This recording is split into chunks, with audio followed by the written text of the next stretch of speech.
Gina from HauntedFlower.com and HauntedFlowerReviews.com, and today I've got another 3 titles I'm reviewing. This first one is The Garfield Show, Spooky Tales.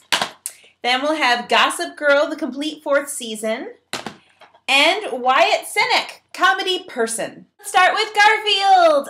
I used to watch Garfield and Friends as a kid growing up. I would put it on while I was getting ready for school, and I loved the show. I loved the original Garfield voice. And as a result, it's very hard for me to watch anything changed about Garfield. Like, obviously his voice had to change. Obviously, if you want to keep the story of Garfield going, you have to present it in a slightly different format. I haven't watched the Garfield movies, I just can't bring myself to do it. But when this came along, I'm like, okay, cool, kind of a different CGI animation Garfield, I'll check it out. And I have to say, the opening animation is awesome. It had me so excited to watch. It looked so cool. And watching the episodes, they're alright. They're not horrible. They're just a little different. It's not quite as sarcastic, not quite as good biting humor as I'm used to from the Garfield series. It has 6 episodes, only one of them I would consider spooky, because it's a Halloween episode where Garfield ends up getting mistaken for this prehistoric cat that is, like, trapped at the zoo. We don't need to explain how it got there, just that Garfield looks kind of like it so that some, identity hijinks can occur. I actually do remember this being a sort of episode on the Garfield and Friends show. I remember he became like this saber-toothed cat, and it was really funny. This one wasn't quite as good, but the Halloween episode, I have to say, was the best thing on here. Other episodes are The Robot, where there's a house-cleaning robot that terrorizes Garfield and Odie. There's It's a Cat's World, where Garfield accidentally goes to a parallel universe where cats act like people and people act like cats. Time Master, self-explanatory. Virtualodian is where he's watching TV and the virtual reality is so good that it's actually happening to him. And Mastermind, a mind control device. And there's also some shorts. The shorts are really cute. I would recommend this as a way to get your kids into it if they never got to see the originals, but more importantly, I'd show them the originals. Next we have Gossip Girl Season 4. This one surprises me. I never watched Gossip Girl Seasons 1 or 2. The first experience I had with it was Season 3 was sent to me to review, and I'm like, okay, I'll watch some of this. It's probably gonna be stupid. And I watched it, I'm like, yeah, it's totally stupid. I'm still watching it. Why am I still watching it? Maybe I just have a lot of fun poking fun at the characters, saying, oh my god, they shouldn't be doing that, they should be doing this. Or I still have that girl part of me that's like, oh my god, they want to be together and they're not together. Ah! It's annoying, it's silly, and so is Gossip Girl. And shamefully, I will admit, I watched all of Season 3, and now I've watched all of Season 4. Why do I still watch? I guess something about these characters is still really interesting to me. For those who don't know, this is about gifted people on the Upper East Side, starting with Blake Lively, who plays Serena. For some reason, this golden girl is untouchable. She can get into the worst crap ever and come out of it smelling awesome.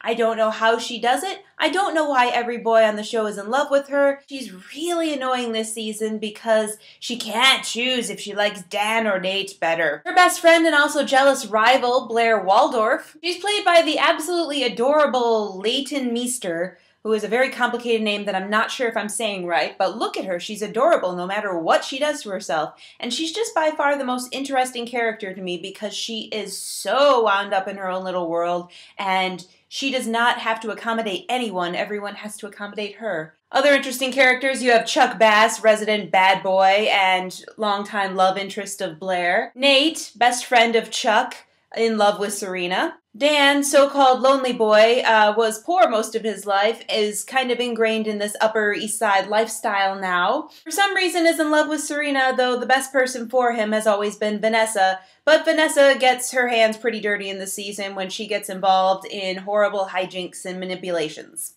There's Vanessa, and there's Jessie, younger sister, manipulated, blah blah blah. Everyone has drama, backstories, everything's very soap opera-y. And for some reason there's like a big party that everyone has to dress up for every single day.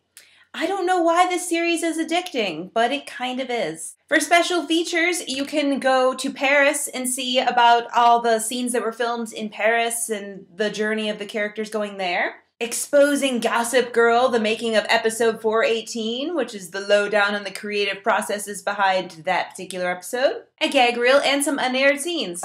Oh, and I guess I forgot to mention Gossip Girl. Gossip Girl is voiced by Kristen Bell, and she's a narrator that comes in to talk about what the characters are doing. And amazingly enough, she's an actual character too. For some reason, she sends out these text alerts to every single person in the city, letting them know, oh my god, Serena almost looked at Nate and maybe they were dating. And everyone grabs their phone and goes, oh! Clearly the most unrealistic aspect of the entire series. But this was all based on a book series, and apparently that's where it comes from. And lastly, we have Wyatt Cenac, Comedy Person. Comedy Person Wyatt Cenac is pretty funny. I sent a lot of these stand-up DVDs from Comedy Central. Not a lot of them stand out to me in their stand-ups. This guy does. He's pretty funny. I really love in particular his stories about taking a guy for his 30th birthday to medieval times and how ridiculous that is. He has lots of really, really funny bits. He's casual. He has a great delivery. I just think this guy's really, really funny, and I think you should check him out. Maybe try and find a YouTube clip first if you're not sure. But this DVD also just came out. All these titles are being released August 23rd, and of them, what would I recommend? I really liked Wyatt Cenac. I thought he was a really, really funny guy, and for one of the extras on his DVD, you also get the medieval times story animated, which I think is really hilarious when Comedy Central goes ahead and animates a bit. But still, somehow, if you really need a strange guilty pleasure and you want to eat a lot of ice cream or something, you could be watching Gossip Girl. And if you have little ones running around, Garfield. It isn't really as good for those of us who are nostalgic about the series, but it's a great way to introduce the new kids. So that's my DVD review for this week. Thank you so much for watching, and I hope you'll join me again next time for another DVD, movie, or anime review. Bye! For more reviews and to find out about free contest giveaways, go to hauntedflowerreviews.com. My reviews are also available as a podcast on iTunes. Search for Haunted Flower Reviews and subscribe and leave us feedback and comments. Our store is hauntedflower.com, where we specialize in fantastic licensed apparel from movies, TV shows, video games, anime, and more. You can find us on Facebook at facebook.com/hauntedflower and Twitter at haunted_flower. If you're local to the Indianapolis area, visit indiemojo.com for details on how you can win free screening passes.